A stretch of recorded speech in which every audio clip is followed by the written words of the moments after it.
하나님의 말씀 앞에 우리의 순종의 기준은 어떻게 잡아야 하는가?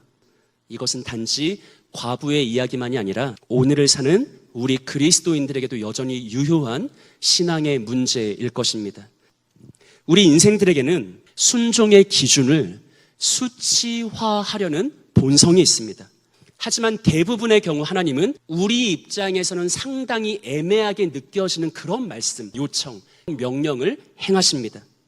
하지만 주 안에 살아온 여러분, 그런 하나님의 말씀은 애매한 것이 아닙니다. 반대로 그것은 우리 앞에 믿음과 사랑과 순종을 열어두시는 하나님의 관대함입니다.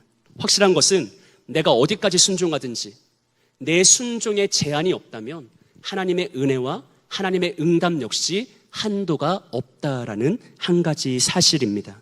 엘리사가 생존해 있을 때까지는 그가 이스라엘의 병거와 마병 역할을 했다.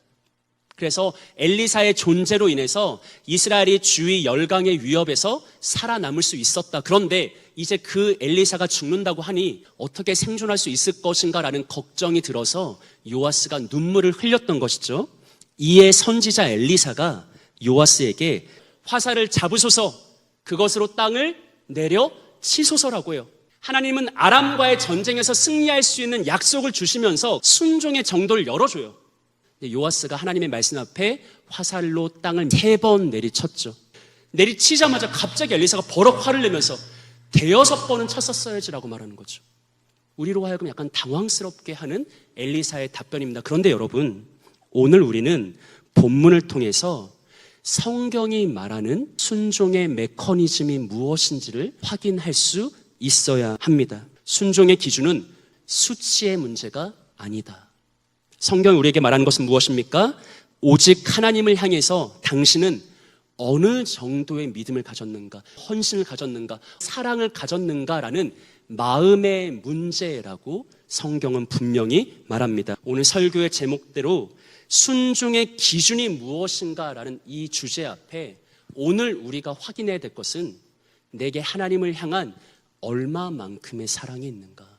나는 진실로 쉐마를 통해서 예수님이 도전하신 것처럼 마음 다해, 뜻을 다해, 힘을 다해, 목숨 다해 하나님을 사랑하고 있는가, 이것을 먼저 자문해야 됩니다.